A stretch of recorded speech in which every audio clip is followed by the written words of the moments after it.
Oh my God. Surely, surely you don't want anyone to find out the things that you have done. Surely. Hello, and welcome back to another episode of the Coffee with Crime podcast. Oh snap. Y'all, Coffee with Crime podcast as well. Make sure you follow her. Link is down in the description. Let's keep going. I'm Brittany, and I'm happy to have you here. So I cannot believe it, but I already have another video dedicated to the Mica Francis case, and this has been made possible because John Paul cannot stop talking and providing us with so much content to examine. So, as you probably have seen, JP has done another interview, this time with NewsNation, and wow, it is a roller coaster to not only listen to, but also to watch his behaviors. So, before I got my master's in nursing, I actually did receive a bachelor's in psychology, and a few of my favorite classes were those Shout out to the nurses. regarding behavior analysis. And so by no means am I an expert at analyzing behaviors, but I did pick up a few skills along the way. And well, really both in my psychology education and in my nursing experience, analyzing behaviors became a very useful skill. And wow, this interview JP did with NewsNation, there is so much to analyze. So between some of JP's statements, some of his mannerisms, inconsistencies, and the things that he says, there is a ton to unpack here. And I'll just give you my opinion right up front before we even get into it. I think that JP is lying a lot throughout this interview. My question is why? Is he trying to cover up something, make himself look better, make Mica look mentally unwell? Is JP a pathological liar? I think these are all very valid questions. So in today's episode, I want to go over a few specific parts of the interview and highlight his various behaviors that I believe represent lying. One thing to note is that we're not looking for only one symptom of lying. Instead, we're looking for multiple different symptoms. So essentially, the more that are present, the more likelihood that JP is lying. So right away, I will say for basically the entirety of the interview, JP appears to be doing pacifying behaviors. So sort of like rubbing his hands or the tissue, I guess, in his hands, always touching his face.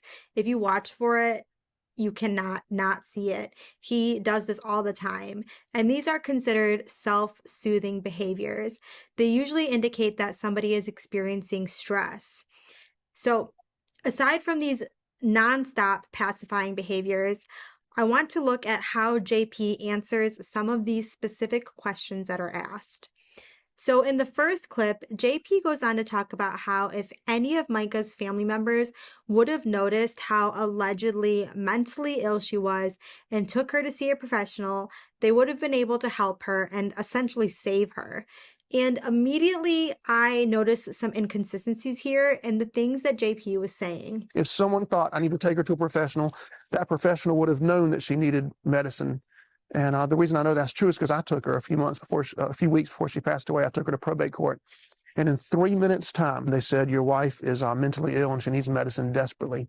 And I said, okay, let's do it. Let's get her the medicine. Let's get her help. And they said, she's not a danger to anybody in society, so we can't force her to do it. But if one of her family members or friends had taken note of the way she was acting and seen what was happening to her physically and taken her to just one professional, they could have saved her life. So like I said, there are definitely some inconsistencies in these statements because I want you to think about what he's saying.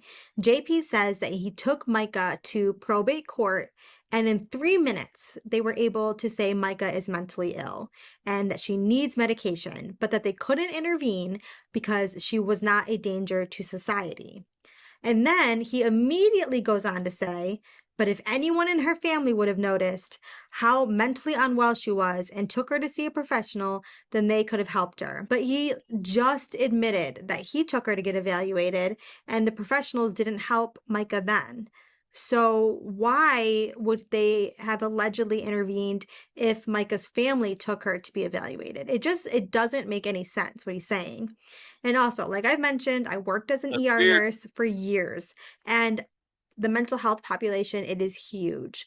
Quite often, patients would be petitioned because they were a danger to others, and also a danger to themselves.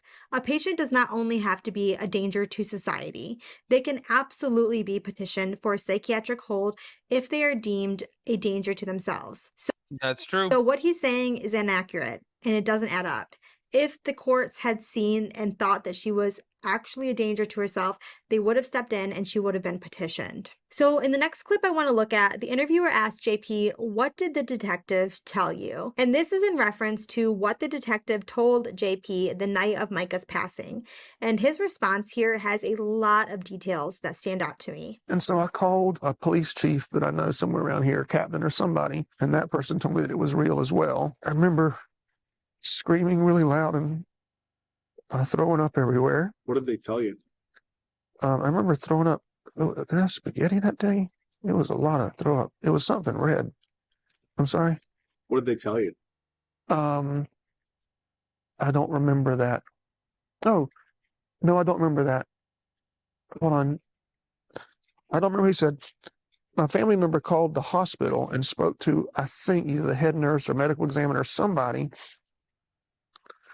And that lady read me stuff that the Robinson County, I guess, had wrote on a piece of paper. And she was reading me the weapon and where it was at and all these different facts. Because the detective would not tell me it was suicide. Well, I thought you said the family member called, but then the person was telling you? There's some weird stuff going on. And then I called him back and told him what the hospital told me, and he was pissed off and asked me who that lady's name was, and I didn't know her name. And if I didn't know, I wasn't going to tell him anyway, because I'm glad she told me. So initially, JP fails to answer the question, and he just randomly shares details about throwing up spaghetti the evening that he found out about Mica. It was extremely odd and out of place. And yeah, so right away, lots of red flags. He doesn't answer the question, and he shares irrelevant details. I do also have some questions regarding his statements about the nurse telling him details of the incident over the phone and how she shared allegedly reports from the police. Now, it is possible that this is true, but I definitely question this because in this circumstance, I would think that the nurse would not be sharing these details over the phone, especially if there was any kind of question of whether or not there was foul play involved. So to me, he is hiding something here. Unless she's just a crazy nurse that she's like, it's my last day. I don't care. I'm going to tell people everything they want to know. Because the way that he responds to this, it's not adding up. And there are, again, like I said, multiple red flags. My intuition regarding this is that JP knew about Mica's passing and that it was going to be ruled a self-unaliving before the detective told him. And so an easy scapegoat for him was to say that a nurse told him, and conveniently, he wouldn't name the nurse. And of course, he kind of spins it like, well, he wouldn't name the nurse because he was trying to protect her. But I don't believe that. I think that JP already knew the situation and the circumstances surrounding Mica's death. What do you guys think? Do you think he's hiding something about how he found out about Mica? Do you think he already knew something happened to her before the detectives called him? I would love to hear your opinion on this. So in the next clip, the interviewer asked JP, so in other words, it all adds up to you. And so this is in regards to whether or not JP believes the details surrounding Mica's passing and if they add up to him. And initially, JP fails to answer this question. This should have been an easy answer. Yes, it all adds up to me. Or no, if that were the case. Instead, he starts out with, well, I'm not a detective, and goes on to say, if she had heart surgery, I'm not going to question the heart surgeon. So these are what's considered non-answer statements. In other words, it all added up to you. It made sense to you. I mean, I'm not a detective. If she had heart surgery, I'm not going to question the heart surgeon. I don't know anything about detective work at all. Right, but it's your wife. I mean, and them telling you her life has ended. And then look at what happens. JP becomes very defensive. Are you trying to ask me if I think somebody murdered? Do you think anybody murdered her? Oh. And I found this part interesting because to me, it seems like JP got very defensive towards the interviewer as if he was accusing JP of murder. When he wasn't. He was simply asking JP if he thought the circumstances surrounding Mica's death added up to him. If it added up to him, then he should have simply replied yes. Yeah. But when someone becomes Sadly, yes. That's what I feel like most people would be like, oh my God, like once I thought about it, it breaks my heart to say it. It crushes me to my soul. But yes, it unfortunately it adds up. I feel like most people in a situation like that would probably say something along those lines. I guess I could be wrong. Well, we got most people in here, huh? A little bit of everybody. Thumbs up if you'd went something like that. Thumbs down if it would something like there. Let's keep going. defensive towards something that in itself is not accusatory, this can be a red flag for dishonesty and for guilt. In this next clip, the interviewer asked JP, would you characterize your relationship with Mica as healthy? So JP starts out his answer with laughing. And I mean, context is really important here. If the situation were different, fine. But in this circumstance, it is oddly inappropriate because let's think about what we know. Mica and JP were estranged before Mica passed. Mica had served JP with divorce papers. Mica had made multiple police reports regarding JP's alleged abusive behaviors. There were infidelities, and of course, Mica passed away. Wendy, thank you. And so I think anyone would assume that no, their relationship was not healthy. Would you characterize your relationship with Mica as healthy? Oh man, when she was on her medicine, we had the greatest marriage you could ever imagine. We spent every day together. I don't know any other couple that spends every day. So we wake Every married couple typically spends every day together. up. Well, she'd kind of wake up before me, but we'd go work out together every day, 5 days a week. We'd eat lunch together every day. We would work together. Then every night Angela, we would have our routine. So there's 3 things we would do. We would either sit in the bathtub together for 2 hours until the water went from steaming hot to ice cold. She bought this big air mattress we put in the back of the truck, and we'd go park somewhere here in Myrtle Beach where there's no lights, and she'd bring us some hot chocolate, and we'd lay on the air mattress for 2 hours, or we would go out on the beach with our beach blanket and lay there for 2 hours, just her and I. She would talk 90% of the time. I would talk 10% of the time, and I'd just listen. And so, was our marriage healthy? It's probably as healthy as any other American marriage. So when JP is asked if his marriage was healthy and he laughs, I find it really bizarre. It's almost like the question is funny to him because of the irony in it. He knows that their relationship was unhealthy, even though he would not admit it. JP actually answers this by offering a qualifying response. Well, he says when Mica was on her medicine, as if that was the sole determining factor of whether or not their marriage was healthy. Also, his mannerisms absolutely stand out here to me as well. He's extremely fidgety, the speed of his talking gets faster, and he kind of goes on this tangent. Again, he's giving way too many details and trying to paint this narrative like everything is perfect or was perfect as long as Mica was on lithium. And just watching him and listening to him, I think most people would even intuitively interpret him as lying. Talking about, his idealistic marriage where they spend every night together at least 2 hours of undivided attention in a tub or under the stars. And it's just very inconsistent with the facts that we know to be true. In this next clip, the interviewer asks, would you do anything different? And do you feel any part responsible? This part drives me crazy. Would you do anything different? Immediately, I would have. For me, I'm saying I would have been there. I would have done anything to be there or in the car or something or close by to stop this from happening. You do anything different?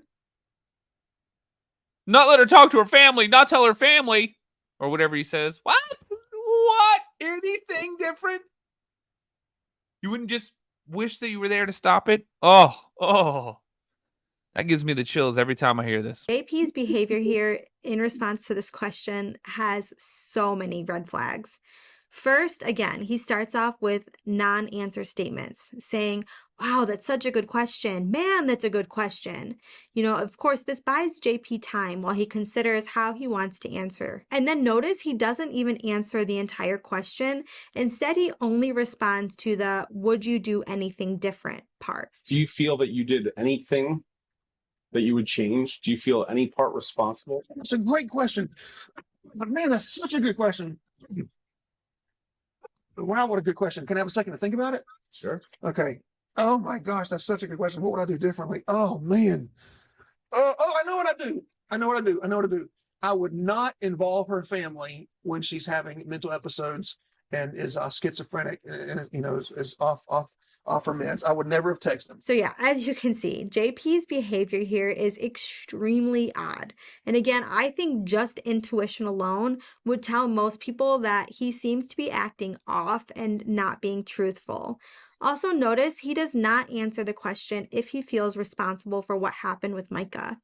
I did even listen to the unedited version just to confirm whether or not he answers this, and he does not answer that part of the question at all.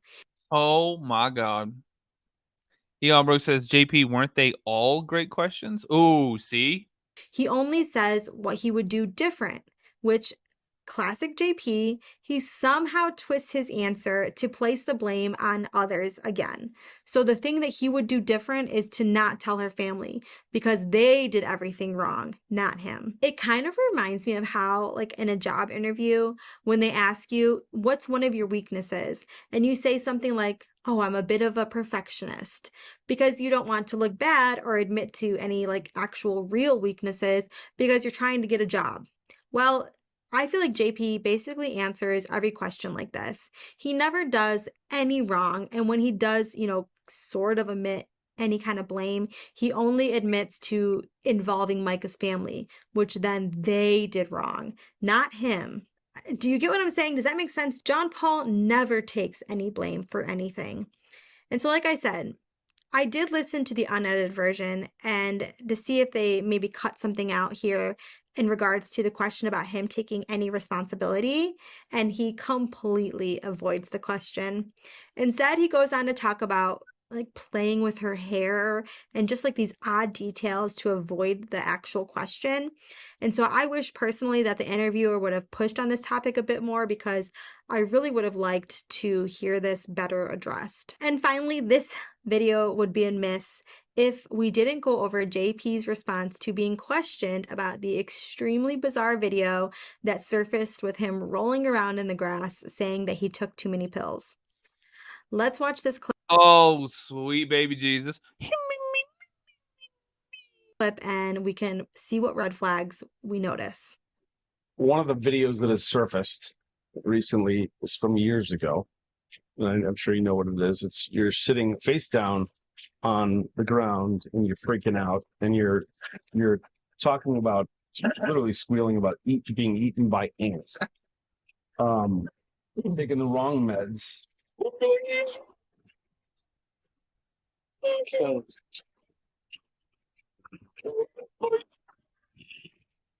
is your medication something they gave you?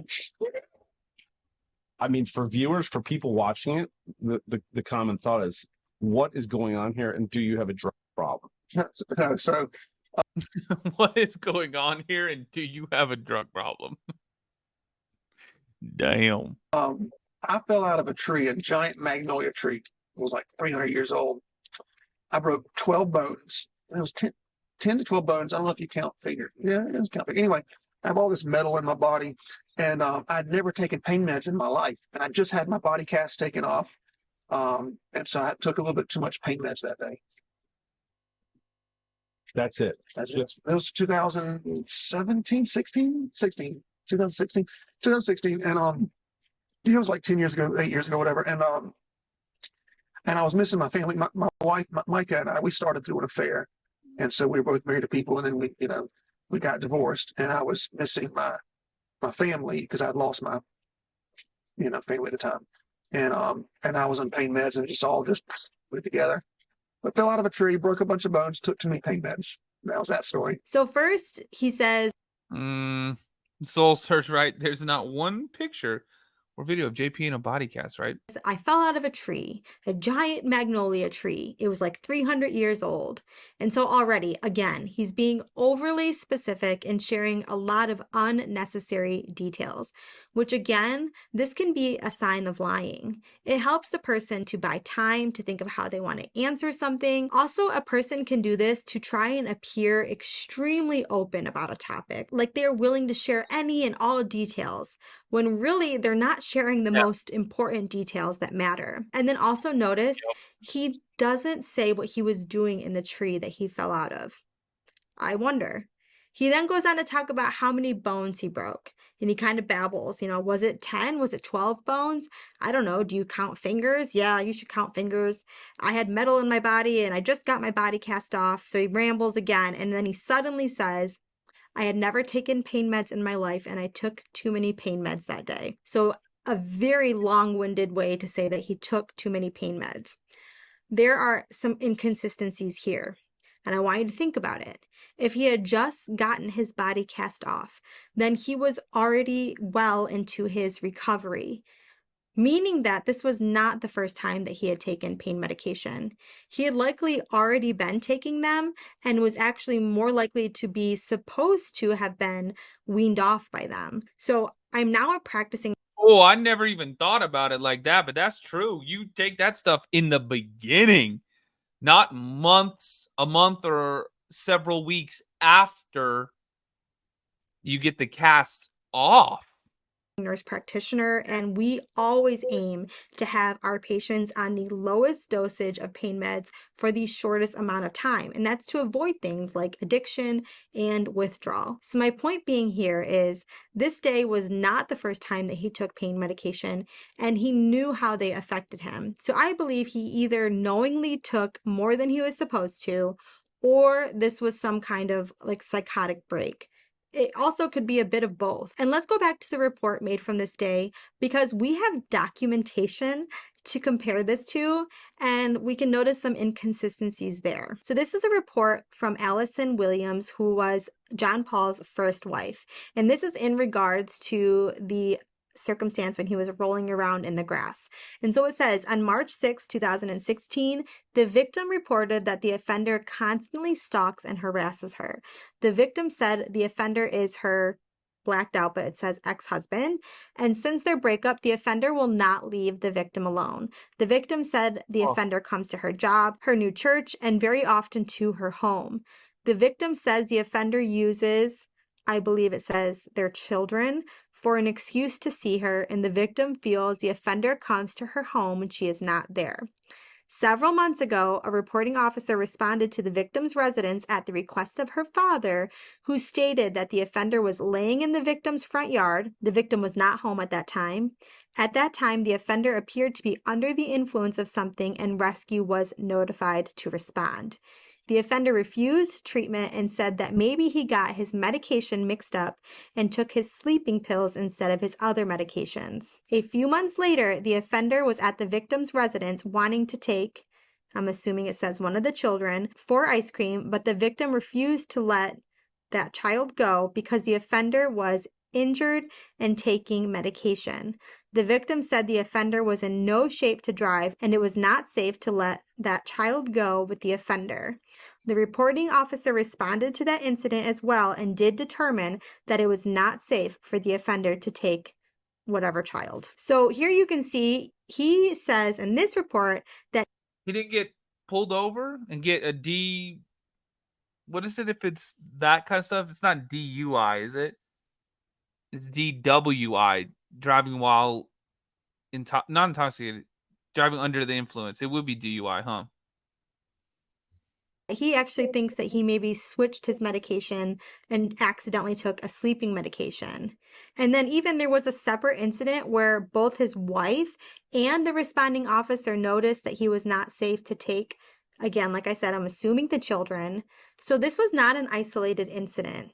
It seems like he was taking too many pain medications or whatever on more than one occasion. And then I'm going to read a little bit of this second page too. The victim said, since those prior incidents, there have been many more, such as the offender coming to the victim's new job, bringing I'm assuming a child with him when he has visitation, and telling the victim that the child wanted to see her.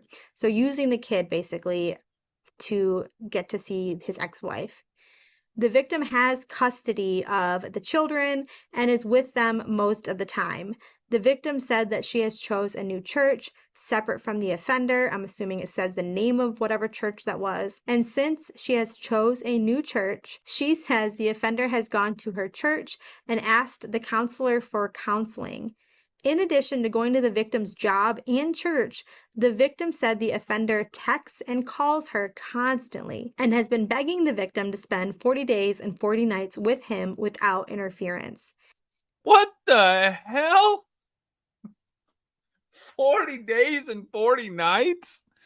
Oh my God, ladies, if a dude comes up to you that you're with and he's like, "Oh baby, I love you. I want to make this work. Let's go spend 40 days and 40 nights uninterrupted." You what? The hell is that? Man. I'd be like, "Oh, hell no. You go check out that burning bush yourself. I ain't trying to come down a mountain with stones and 10 commandments and shit." Hell no. 40 days and 40 nights. Why don't you part the freeway on your way out of here? That's crazy as hell. That is crazy as hell. Spend 40 days. I don't even want to spend 1 minute with you. What the hell makes you think I'm going to spend 40 days and 40 nights? Holy macaroni. That's crazy. The offender told the victim that it is God's will for him to move back into the victim's house. Using God to say that your ex-wife should let you back in the house? You crazy. That's crazy as hell. You crazy as hell for saying some shit like that. Oh my God. They could just think about how unbelievably ridiculous that is. Mom of two girls, thank you for hitting that. There we go. Imagine that, imagine you just stop paying your mortgage, right? Like, you're just like, you know what? I ain't paying my mortgage anymore. And then they come to foreclose on your house, and you're just like, it's God's will that I stay in my house. So, boom, and you slam the door. What do you think is gonna happen? Are they gonna be like, "Oh shit, you know what? They're right. It's God's will. We're just gonna let him stay in that house." But what are we gonna do? It's God's will. Come on. Go have a nice ass dinner at like a really nice, steakhouse or something. You get that $700 check. It's God's will that I eat these cows. These cows, all these appetizers we got, all these rounds of drinks, that bottle of Ace of Spades over there that cost me 20 grand. That's God's will. Take that ticket and send it up to the Lord. Can I get an amen? No, you're going to get handcuffs and put in jail. This is crazy as hell. All right, I'm over it. Rant done. Good now, but Jesus, that's just insane to me to say something like that. The victim has refused to allow the offender into her home to stay and says she has no desire for the offender to ever move in with her. Within the past month, the victim said the offender has moved into a house directly across the pond and in front of the victim's house. This is absolutely bat crazy. And since the offender has moved across the pond from the victim said the offender will call or text and tell the victim that he sees her when she leaves and comes home, and that the offender also lets the victim know when he sees that the victim has company. So actually stalking her just like he stalked and harassed Mica. But this is interesting. Listen to this. The victim said that the offender told her the only thing blocking his view and not allowing the offender to have complete visual access to the front of the victim's residence is a magnolia tree that is planted in the middle of the cul-de-sac. I fell out of a tree, a giant magnolia tree. Could that be the same magnolia tree that he fell out of? The Oh my God. I get what she's trying to say. Like, he's saying, I fell out of a magnolia tree. Was he in that magnolia tree? Being like, you got company over there? Oh, shit. Oh, man. I see what you're saying there. Wouldn't that be insane? We don't know. We're not these people. We have no clue. But that would be crazy as hell. Victim has said that she has noticed several times a white substance spread around the base of the tree and has realized that this substance is Epsom salt. The victim feels sure that the Oh, shit, I need some Epsom salt. I'm about to take an Epsom salt bath, y'all.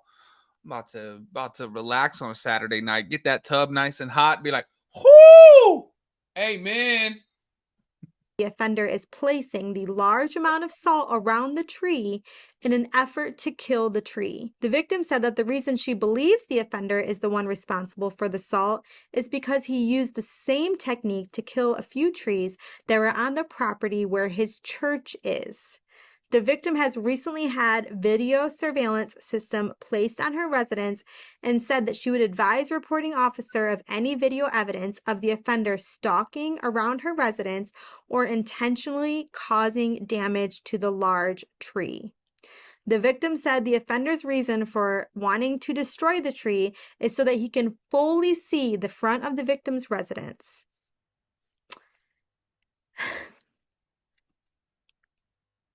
The man is crazy. My Brittany, stop it. gut says that he fell out of the magnolia tree trying to stalk and spy on his first wife because Oh, he is so mentally unwell. John Paul, that is, the mentally sick one. JP, Pastor JP. And he has the audacity to talk about Mica's mental health. The man needs some serious help. And then, just for a little comedic relief, I want to watch how he talks about how if he's ever done illegal drugs. oh, sweet baby Jesus. Not hallucinogenics Not what is it? What would hallucinate? make you hallucinate. Well, what makes you hallucinate?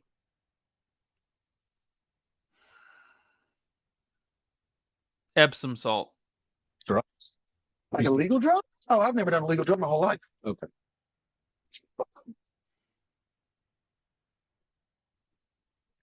Crap, that was a lie. I'm sorry, that was a lie. When I was 16 years old, one time I was in a truck with two of my friends, and they were both smoking pot. I didn't smoke any, but they do a thing called hot box, and so I got some of that. And I tried steroids Oh God, not the hot box. one time. Okay, no, really. Anyone that's watching this, did any of you believe a word that that man just said? Obviously lying. Obviously. He literally plays stupid when he talks about hallucinogenics. And then he audibly pauses when he says that he never did illegal drugs. And he's like, oh, wait, I actually was in a car being hotboxed before. I experimented with marijuana too, and I didn't like it. She did not throw in Clint. She put old Bill right there. I did not inhale. Didn't inhale and never tried it again. Ah, Monica did though. Oh, snap. It's so unbelievable. It's actually laughable. And then at the end, how he just like nonchalantly throws in there, oh, and I did steroids once. Like, what? What a super bizarre answer from John Paul. His body language was all over the place. He was constantly rubbing his face and scratching his nose, almost seeming like he was either on some sort of stimulant. It also could be, though, a symptom of lying and self-soothing. It could even be a symptom of mania. But there are so many inconsistencies in the statements that John Paul makes. He gets defensive. He's overly specific with details that don't matter and avoids answering certain questions altogether. Cluster these, and I'd say that the likelihood of John Paul being dishonest throughout this interview is extremely high.